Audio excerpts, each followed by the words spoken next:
Hey guys, welcome back to the channel. Today we are talking about 6 repositioning cruise mistakes that even seasoned cruisers like us make. Let's talk about what a repositioning cruise is real quick. There are different scenarios where a cruise line will need to move a ship from one place to another. It could be a ship was just built in Italy and they need to transfer that ship to the United States to start cruising, so they will let you ride along with them. It could be that the ship has been in the Caribbean for the winter and then it needs to get to Europe for the summer season. They'll also let you do that. And sometimes they bring a ship somewhere to do a dry dock refurbishment, and they'll let you take it all the way to the dry dock, and then when it's done, back to where it needs to be. So these can often be very exciting itineraries and at a very good price, but there are definitely some pitfalls that you'll want to avoid when doing this.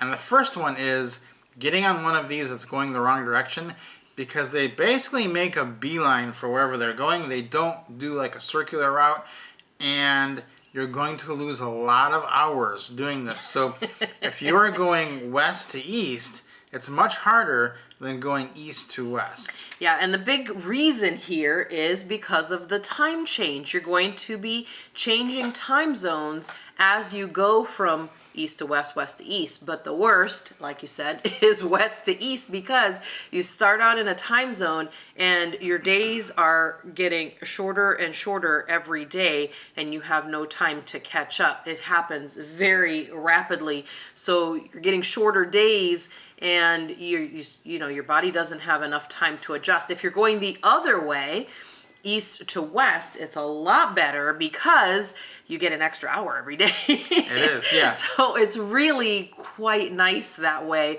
You'll notice a huge difference.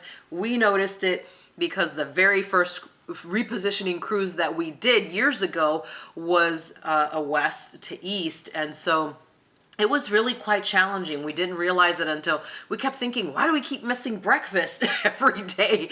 And we finally realized, we're like, you know what? It's the time changes. We're going the wrong way. We shouldn't be doing it this way ever. This is terrible. Yeah, it is bad because you can't catch up. So you get up to breakfast the first day at 9, second day you're there at 10. By the 5th day, it's 1 o'clock and you just woke up and you're well into lunch. So it can be pretty difficult doing it that way.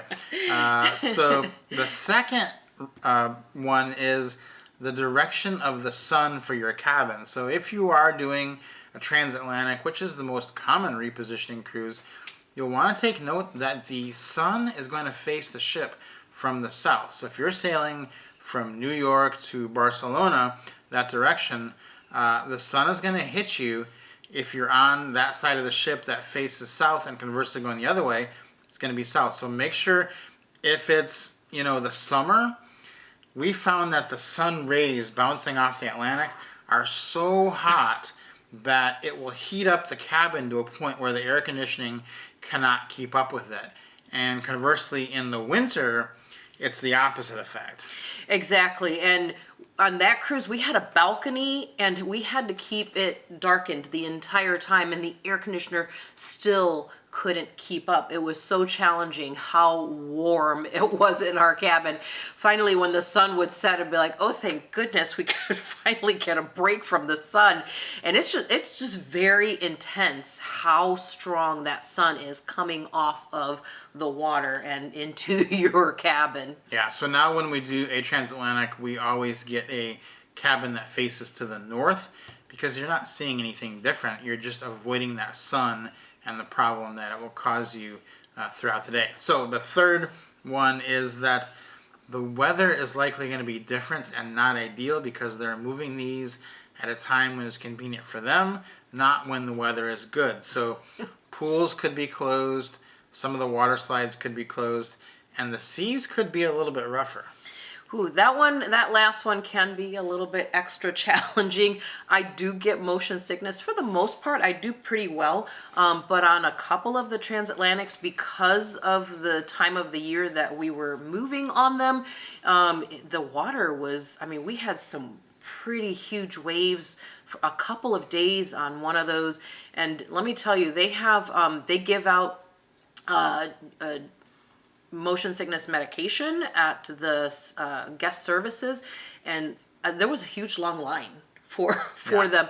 I mean, there were people just like constantly or just walking around with a little baggie because they thought they might get sick, or just less people in the eating spaces because they didn't feel well. They weren't consuming food. You could tell that definitely, even the crew was, you could see them even wobbling around. I mean, one day, I don't know how they're like superhuman or something, like Spider-Man or something, how the waiters were hanging onto those trays in the dining room, in the main dining room, because the waves were just crazy that day. Next one's going to be the age of the ship. And so depending on which type of repositioning cruise you're doing, it'll depend on the age of the ship. If it's an inaugural cruise, and that's the reason they're doing it, beautiful. You're going to have a brand new ship. It's going to be awesome. If it's a world cruise and it's not really a repositioning cruise, sometimes those can trick you. That's likely going to be an older, smaller ship without as many services, and often we found the food isn't quite as good on that. If it's a ship that's just changing locations, then that's generally pretty good.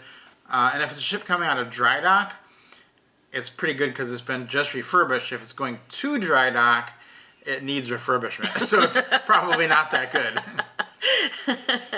And you know, that is an important one to keep track of, because we've been on one on almost all of those situations.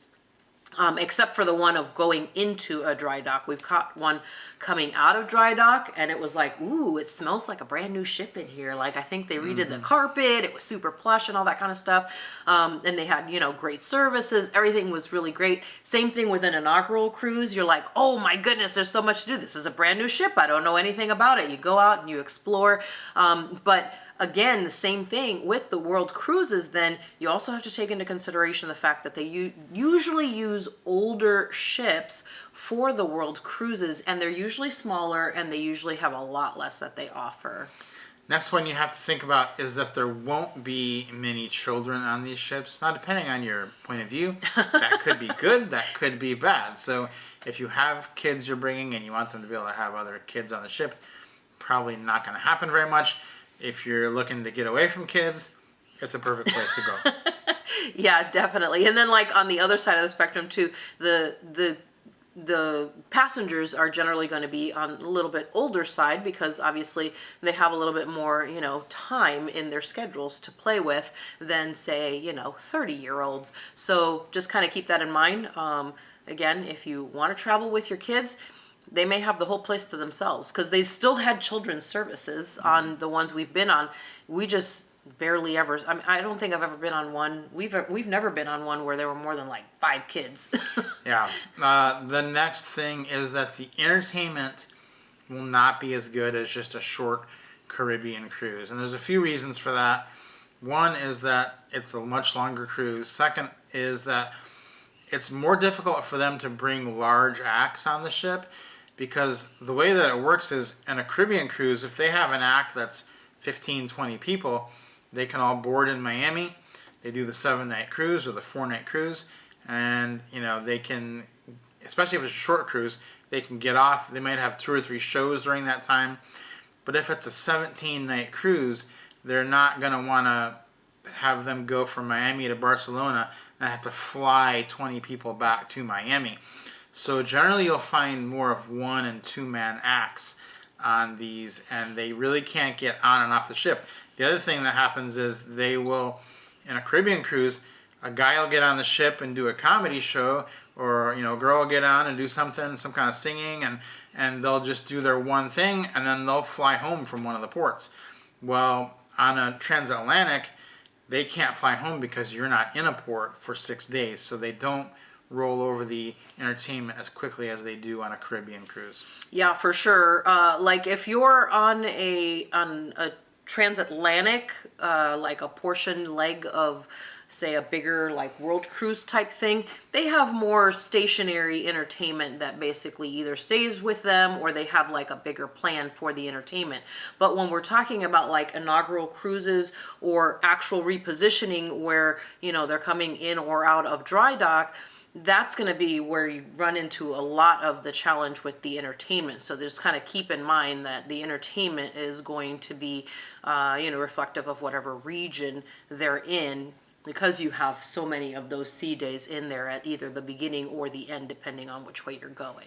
So let us know if any of these were new to you, or if you have others that have tricked you about a repositioning cruise.